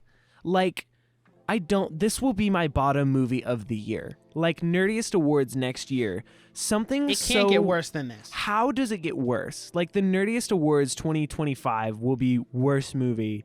Madam Web will sweep. Like there's no way that something worse comes out than this. I may be speaking too soon. Who's to say? So, how does this happen? How did we get here? Why does Madam Web exist? What is Sony trying to do here? So, I was trying to figure this out and doing some research before this episode where I found a really, really good article. Now, I started condensing the article in the notes when I realized I was really just copy and pasting the entire article. So, I'm going to read this short article from GQ. Highly recommend it. And it's called, if you'd like to look it up, it's by William Goodman, Sony's Weird Spider-Man Extended Universe Explained to the Extent That It's Explicable. So, this is very quick, but it gives very good insight into why this kind of thing happens.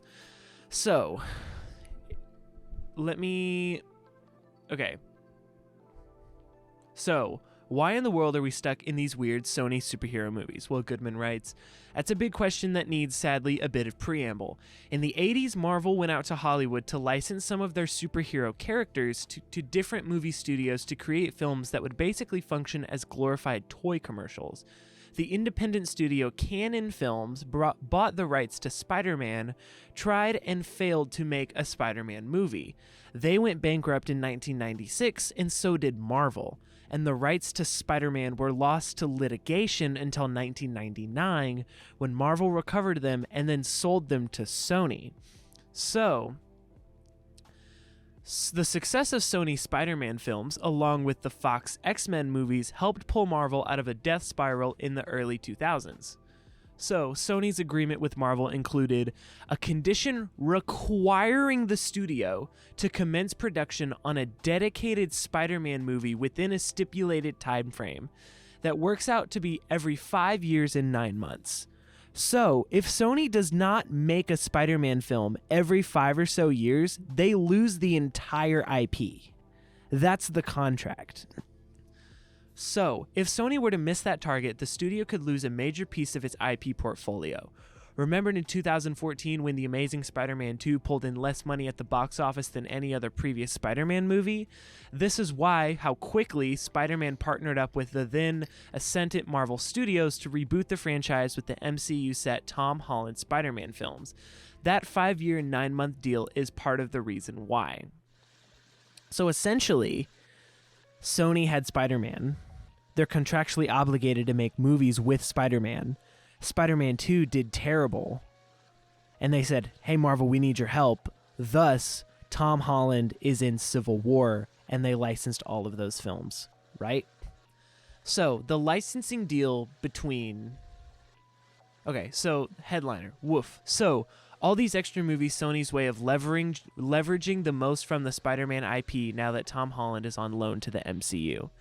So, the licensing deal between Sony and Marvel means that Sony also controls the film rights to roughly 900 characters from the Spider-Man universe. 900 characters. So that's why we're getting all these random movies about Morbius and Madam Web and Kraven the Hunter. So, but not getting an actual Spider-Man. Right. Okay, but maybe there's more to the article, but where does, like, Across the Spider-Verse fit into this? Do those not count? Because those are Sony Spider-Man movies. They count because Miles Morales is a different IP than Spider-Man. So they have the rights to Miles Morales entirely. And that's why, and I'm going to get into that in a second, that's why they couldn't put him in the MCU, even though they tried to tease him in the first Tom Holland Spider-Man movie. Gotcha. So, a rich portfolio of supporting characters who arguably become a lot less compelling once you remove the guy they're supposed to, support. In a 2014 email to a colleague surfaced by WikiLeaks after the Sony Pictures hack, former Sony Motion Pictures Group head Amy Pascal lamented, "I only have the Spidey universe, not the Marvel universe. And in that are only his villains and relatives and girlfriends." The context was Pascal was trying to figure out how to move forward after the poor box office performance of Amazing Spider-Man 2. She went on to say, "Unless I partner with Marvel and have a Spider-Man join their world, I'm running out of options." Sony did eventually strike a deal, and the deal with Marvel, but also begun exploring their villains and relatives and girlfriend options. The first Venom film from 2018 was Sony's initial attempt of leveraging the toys they had. It worked. The movie went to be a success to the tune of $856 million and spawned a subsequent sequel, which also performed $506 million worldwide, but there's another film along the way. So it continues to go on of like, this is how Morbius was made, this and that, all this stuff, but that's not the point of what we're talking about here. So the last point says, are there more of these movies in development? Well, El Muerto, which was to star Bad Bunny as a masked luchador who wrestled Spider-Man in a 2006 Marvel comic, was removed from Sony's release schedule during this spring, and it's reportedly still in development, although Bad Bunny himself seemed to confirm he won't be part of it in a September interview with Vanity Fair. There will also be a Black Cat movie in the works at some points, which would be cool if it's more in the style of an Ocean's movie and less like Catwoman, but it doesn't seem like there's much in the way of the new information about the project. Sony is likely in wait-to-see mode here. Either way, there's a chance movie focusing on these supporting characters will continue until morale improves.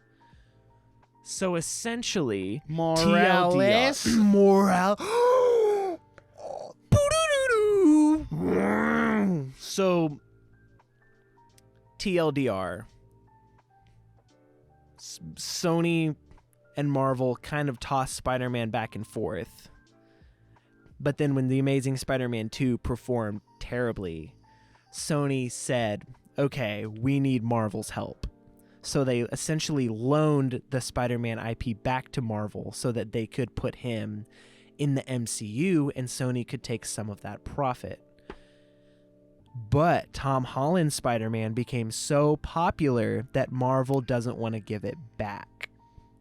Because they know Sony's going to ruin it. So now Sony, who is contractually obligated to make Spider-Man movies, has to continue the with most popular whatever Spider-Man. crappy IPs that they have left. Because if they lose the IP, they lose the bargaining power with Marvel, and Marvel can just full steam ahead with whatever they want to do with Tom Holland. Which, that's why I asked, like, where does Across the Spider-Verse fit in? Yeah. Because I know that Phil Lord and Chris Miller said they're done after Beyond. Right. But that doesn't mean Sony just sends another animated Miles Morales movie to someone else. So, like... Because the timer right now, so now they have until 2029. Mm-hmm. Because that would be 5 years, 9 months. Well, let's round up and say 6 years because it's easier. Right. So they have until 2030 to put out another movie. The odds are they're going to put something out between now and then. Right. Because Beyond the Spider-Verse is going to come out, which then resets the counter, which would put us at 2031 if it comes out next year like it's supposed to. So then where do they go after that? Because Beyond the Spider-Verse is the last like big Spider-Man thing. But I've also heard rumors that Amy Pascal wants to bring Miles to live action, which would be an interesting way to tie together all of these seemingly unrelated villain movies. Right. Because you could have Spider-Man, an equally as popular version of Spider-Man. Yeah.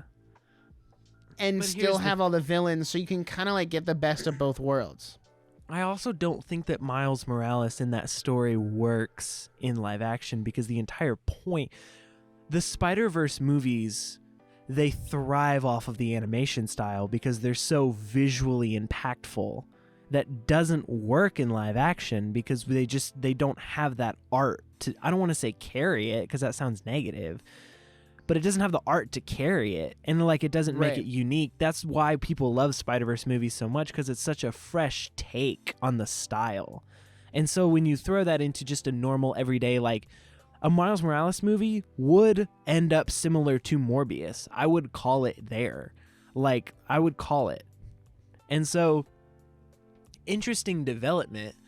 This is from another article from movieweb.com. That is how Spider-Man joined the MCU. And apparently, before the release, this is a quote, before the release of The Amazing Spider-Man 2, Amy Pascal sent Marvel Studios president Kevin Feige a copy of the film and asked for some notes. Feige gave many notes on the film, most of which Sony completely ignored. And then in 2014, after The Amazing Spider-Man 2 disappointed at the box office, discussions between Sony and Marvel Studios began to take place about possibly incorporating Spider-Man into the upcoming film Captain America: Civil War. When Kevin Feige proposed this idea, Amy Pascal was reportedly so unhappy she threw a sandwich at him. But the two parties eventually came to an agreement. I have no way to confirm if that is true, but it was on the internet, so it must be true. Now, another interesting development of something I did not know from this article that says while Sony Pictures wanted to keep control of Spider-Man film rights, they still kept communicating with Marvel Studios despite the two now being major competitors in the box office. When Sony canceled Spider-Man 4 and announced the Amazing Spider-Man reboot, Iron Man 2 was set to come out in the MCU and it was still in its early development. There was talks about incorporating the Oscorp Tower from The Amazing Spider-Man into the Avengers. But by the time that the design for the Oscorp was finished, the Avengers skyline was already finalized and it had been too late. Had this had happened, it would have connected The Amazing Spider-Man to the MCU. That was the original plan. Which they ultimately got in the end. Right. Kind of. Well, they later struck a deal where Sony was like, yo, we really like Tom Holland's Spider-Man. It's doing well for you. If you partially fund a movie, we will make Tom Holland's Spider-Man, but we want MCU characters in it. That's how you end up with like Iron Man and Nick Fury and like Maria Hill and like Doctor Strange and like Mysterio and characters like that in those movies. They were essentially licensed together at the will of Marvel. So essentially, we just go back to this conversation, like, what is the future for this future of this Sony? Like, did Sony make Madam Web so that they could keep the IP? Like, because they have to keep the IP alive, but the timing doesn't line up for them to need another Spider-Man movie, like, for the 6 years. Because we just got Across the Spider-Verse last year. Right. So I'm wondering, does the animation division have a separate timeline that's on with the live action division? Maybe the animation side doesn't count at all. Because if they wholly own the rights to Miles Morales, right? Right. Then that sounds like, and I could be wrong, that sounds like it's outside of the stipulation of that contract. Right. Because it doesn't sound like they need to make that. So therefore, that would not count as a Spider-Man movie under their banner, because Miles Morales is the main Spider-Man. Even though there are other ones in it, that does not count under that contract. Because the contract sounds very much like we want a Peter Parker Spider-Man movie or something adjacent to it. Right. So, that being said, even then, they still wouldn't have had to make another movie because Morbius came out in 2022, Venom 2 came out in 2021, and Venom came out in 2018. Right. So they would have just now needed to make another movie, like last year. Yeah. To not fall under the contract. Right. So, like, because I saw a lot of people say, like, Madam Web was only created to fulfill that contract IP. But the timeline doesn't line up for that. Unless there's a production schedule difference or like COVID shifted something around. I don't know. COVID and the strikes definitely could have pushed things around. I think that may have been what happened. But also, like, what's their plan? Like, guys, what's the plan here? Like, are they just going to keep making like Kraven and, you know, these other like Black Cat and like all these other movies And they're we just got Venom gonna 3 coming. They're just gonna flop. Like the Venom movies are the only one that are remotely popular, and even then, I think let's those be movies honest. suck. Where is Morbius 2?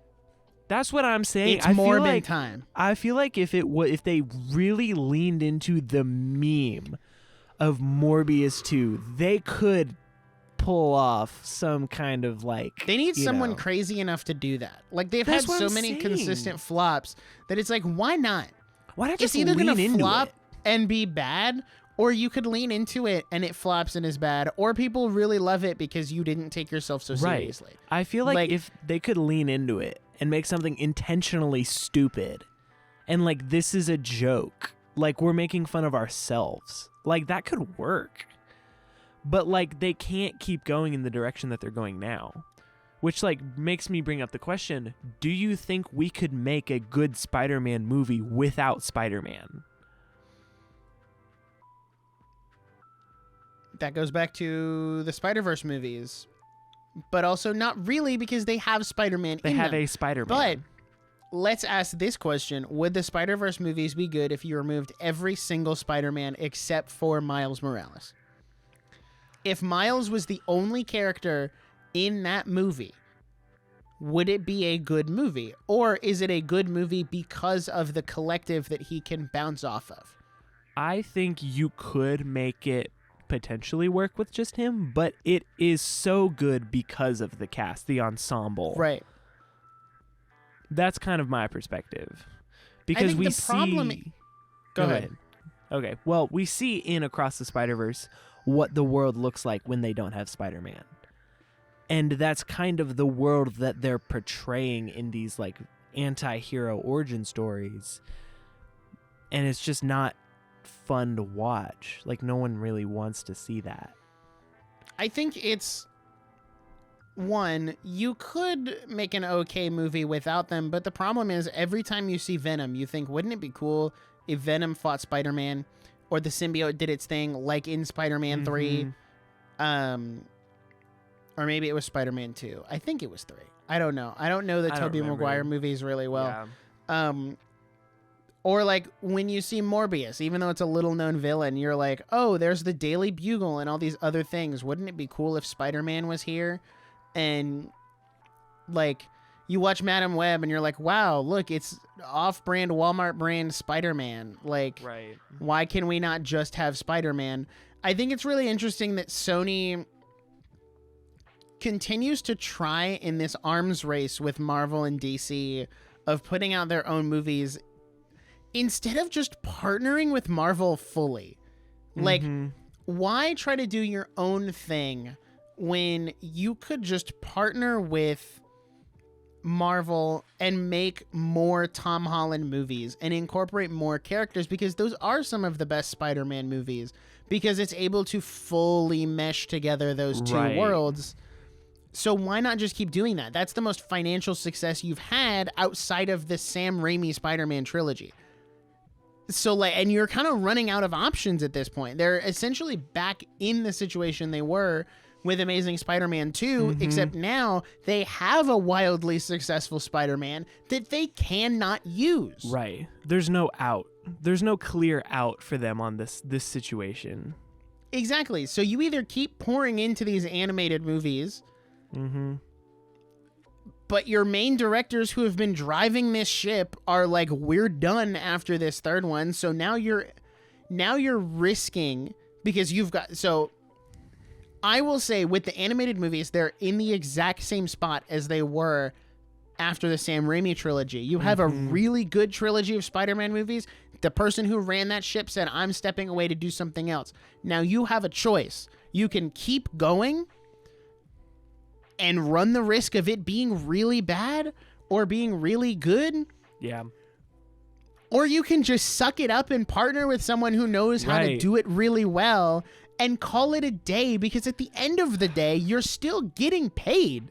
Sony still made money off of the Tom Holland movies. So why not take, yes, you have to share it with Marvel, but your earnings potential is much higher. It's better than the alternative. Like, would you rather have $600 million shared? Like, that's your cut? Right. or make a movie like Madam Web that is never going to break 150 million. It's never going to break even. Right. Those are your two options right now. It's also a reputation thing. Like, you got to think about, like, what are the people's perception of you? So, like, if you end up actually making a good movie, no one's going to go see it. This is the Disney problem. Like, exactly. You know, people are going to associate.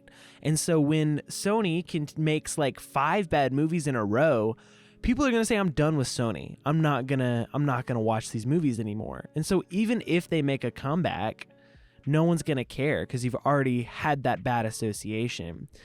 And I saw a take on YouTube that I don't know if I fully agree with. This was on a channel called Captain Midnight, which I really enjoyed their videos. Highly recommend. But they said, he's like, brings up this question: does the Sony universe hurt the MCU?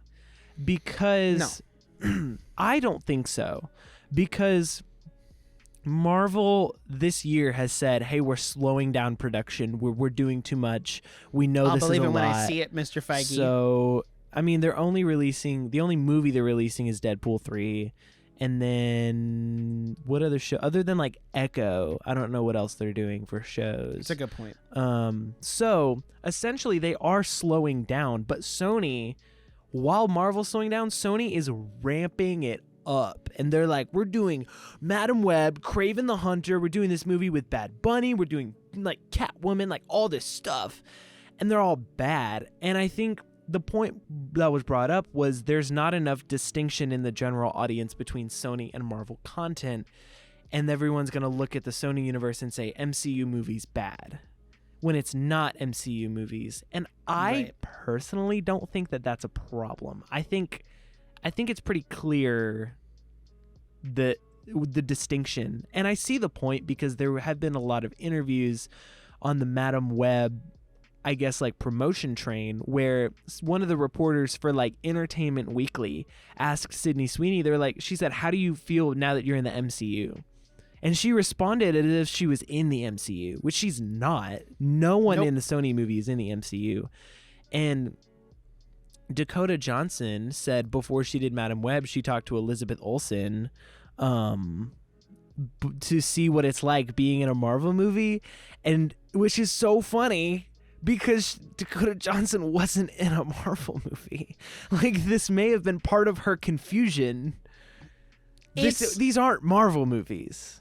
This is the same problem Fox ran into, because when the first Deadpool movie came out, they threw that Marvel logo up there because Deadpool is a Marvel property, but it was a Fox Marvel property, and there was not a lot of good distinction. So a lot of parents took their kids to see Deadpool because the expectation is that it's PG-13 and it's got the violence and the action and stuff, but it's not like Deadpool rated R, sexual innuendos, these characters are having sex on screen, like it's really violent and gory. Right. Like, the difference in those is immense, and that's what's happening with Sony.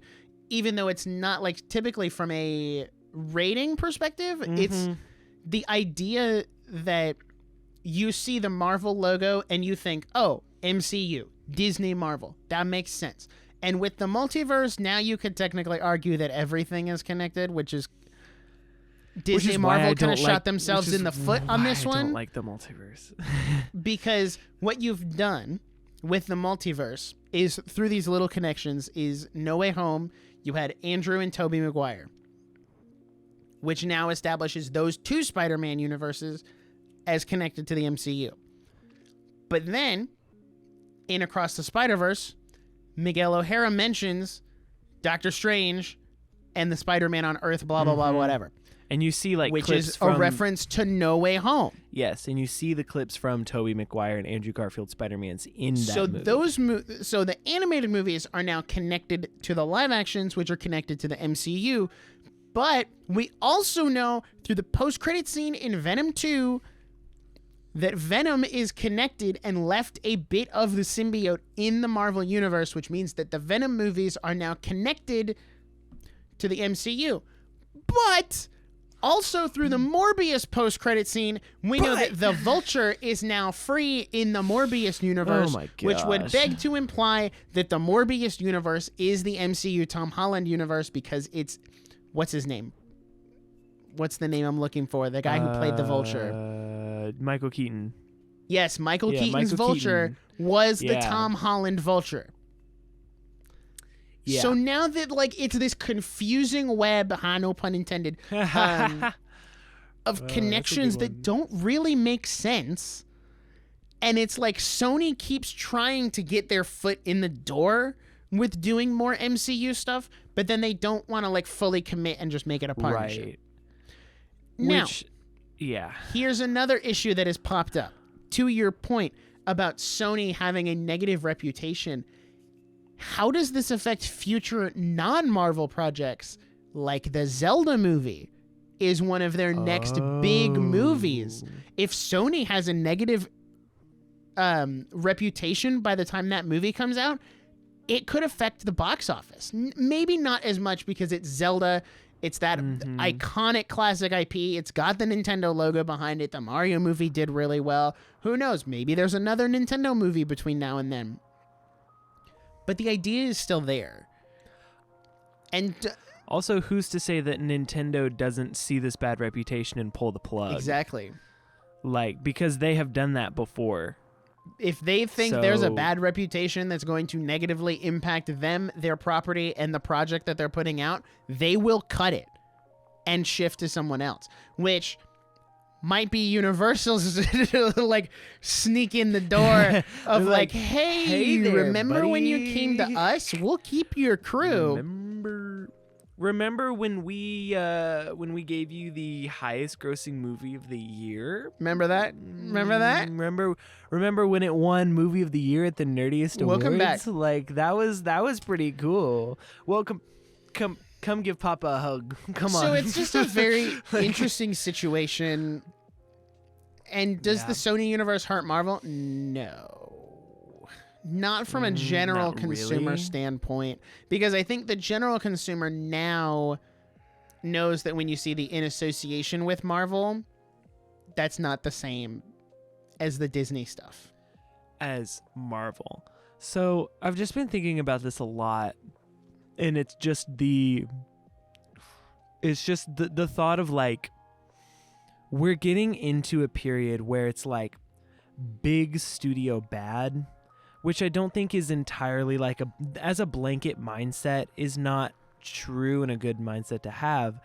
But I think that we need to learn that a lot of money does not equal a good movie. 100%. And we had the same conversation when No Way Home came out and all this stuff. But we need to essentially stop giving $150 million to these ginormous companies that need a filler episode to fulfill a legal obligation. Because we can do amazing things. Because if you give some independent, wide-eyed young director $150 million, maybe they'd blow it, on something that just because they lack the experience. But if you consider the storytelling possibilities of giving that kind of budget and that kind of chance to someone else that actually has a passion for storytelling and doesn't need to check a box that says, all right, we need a chat GPT. I need a movie where the character's name is Cassandra Webb and her mom needs to be in the jungle and she needs to be pregnant and this and that. You could impact cinema in a way better way than you're doing it now. And I don't really have a concluding point to this. It's just more of an open conversation. What do we do when we're wasting $150 million on these companies that make awful movies? Yep. What do we do? I don't know what to say. You stop seeing the movies, and then eventually they realize that they're not making money, and they'll stop making them. Because they cannot afford them. What's interesting is Sony as a whole is not in a great spot right now because I think it was Sony just laid off a bunch of employees. Or maybe it was EA. I don't know. That's not related to Sony. But Sony came out a couple weeks ago and said the PlayStation is not doing as well as they want to do. Yikes. And then we found out this is related to Spider-Man. They spent $40 million to remaster the first Spider-Man game. Oh. Let that sink in. Let remaster. that sink in. Now, let's look up. I saw this week. Wow. Okay. So that's cool. Spider-Man 2. So let's go back. Shall we? I'm gonna get a price comparison real quick. No Way Home budget. So the budget for Spider-Man No Way Home, a movie, was $200 million. The budget for Insomniac's Spider-Man 2, at the end of the day, I don't know if the... Jeez Louise. I don't know if this has... Oh, this hurts. This hurts to look at. So... Insomniac's Spider-Man 2, I don't know if this is before or after marketing, cost $300 million to make. Do you want to know how much the game has made? Oh, gosh. Launched on October 20th, 2023 as a PlayStation 5 exclusive, Marvel's Spider-Man 2 generated about 2.5 million unit sales. After 3 months on the market, lifetime unit sales of the game amounted to 10 million. So that's 10 million copies. Okay. All right. So. Okay. Let's do some quick math. Okay? Oh, my calculator broke. Okay. 10 million copies at $70 a pop. So 10 million, if I can go that high, I can, times $70 is only $700 million. Right. Which only. Okay, that's not that bad. Right. It covered the budget, but also a game doesn't need to cost $300 million. Right. Okay. And the remaster shouldn't be 40 million. That doesn't feel right. Wait. There's no way. Dude. Lifetime sales in units, so 10 million units? I guess that makes sense. Yeah, that makes sense, I guess. Okay, so they broke even on that crazy. one, but still, that game did not need to cost you $300 million, and the remaster did not need to cost you $40 million. So Sony has a spending problem. Yeah. Why must the scale be so grand? Like, why must you? I don't think there's an official. And we've had this conversation with like Disney remakes too. Like, maybe your movie would make more money if you make a movie that's under $200 million. Like, it's easier to, make a profit when you spend less. And so, I don't know. It's... Okay, so we're just kind of in a reference, bad spot right now. Spider-Man 2 cost $300 million to make. Now, this is going to require a little bit of finagling. Okay. But... the budget for Breath of the Wild was $120 million. Really? That's it? Wow. Now, let's say they doubled that. Let's be generous and say they doubled that for Tears of the Kingdom because it was like in development for a little longer and it's a bigger game. So let's say 240. Yeah. Tears of the Kingdom sold, I think the current number is like 22 million. So 22 million, right? Right. Times the same $70. Mm-hmm. My calculator won't even pull it up. Hold on. We can do this, guys. We're professional. Why is this number not 70 times 22 million? It's still not giving me an answer. You have to go sideways. If you're doing it on your phone, I really? You have to go sideways. Okay. 22 million times 70 is that billion? $1.5 billion. Now, let's take that and subtract 1.5 billion. Let's subtract 240 million from that. They still profited $1.3 billion off of Tears of the Kingdom. And that's being generous and saying they doubled the budget from the first game. Right. These are two sequels that came out the same They year. made bank on that game. Now, granted, one sold almost double. Actually, Right. did sell double the other one Right. over a right. longer period of time. So there's a couple other factors there. But the Right. point being, things don't need to cost as much as they do. You Right. can still make a really high quality product without needing to dump $300 million into it. Yeah. Consider that. Consider how hard it is to be a millionaire. Consider how much money is in your bank account right now, and how Now let's hard spend you would have to 150 of it. Right. Now consider how hard it would be from you to get from where you are now to be a millionaire. $1 million.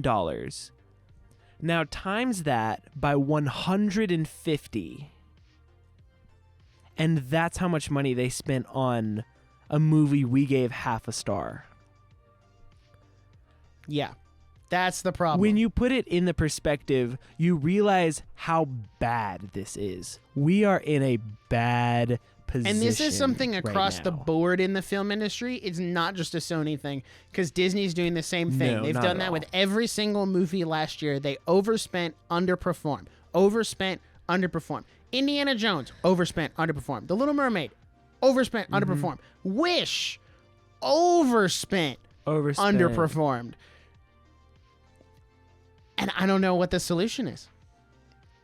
Because these I big think companies aren't going to stop spending money. you know? Because in Disney's mind, the solution is to throw more money at it.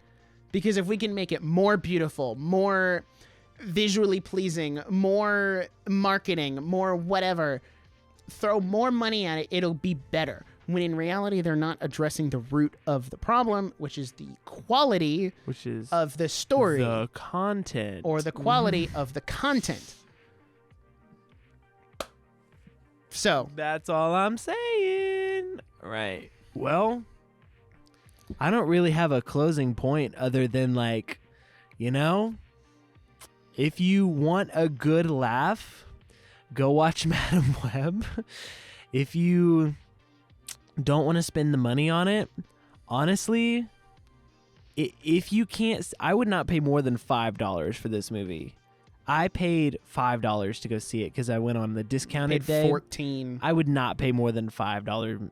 Don't pay more than $5 for it. I keep, like, it's funny, but it's legitimately not worth your time. Yeah, you could probably wait till it hits a streaming service like Netflix Legitimately. or something. Mm-hmm. So, unless you have anything else to say. I have one more thing I want to say. If hit you me with want it. Hit me with it. to watch something or interact or consume media about being able to see the future and the ramifications that can have on a person who knows the future and wants to save people, go play or watch the cutscenes for the first Xenoblade Chronicles game, because it is the same premise of somebody who can see into the future and then has the ability to change that outcome based on them knowing that information. Except it's actually good, well written, with solid characters, solid humor, and a villain that actually makes sense. So you can watch the cutscenes. It's not the same as playing the game, but you can also play the game on Switch. It's phenomenal. If, like, seeing into the future and, like, the ramifications of that is your cup of tea. It's like your forte. You know, if you're just like, you know what I really wish I had? A movie or a game about someone who could see into the future, but just Madam Web just didn't Madam do Web it just for didn't me. really There's scratch your that itch option for me. right there. Xenoblade is Didn't better. really do that for me. So there you go. There you go. Right. Well, here we are at the end of this episode. Thank you so much for listening. We had a wonderful time talking to you about it. Thank you so much for making it this far. If you made it this far and you really love what we're doing here, make sure you subscribe to the Nerdiest After Show on Spotify subscribers. Now, this is a very cheap $3 a month, and you get access to our exclusive After Show. Follow us on Instagram at The Nerdiest Podcast. Subscribe on YouTube at The Nerdiest Podcast. Follow on Twitter at Nerdiest Pod, and leave a 5-star review wherever you listen, and send to a friend, because word of mouth is the best way for us to grow. We will be back soon with another episode, and we cannot wait to see you there. And until then, oh, bye.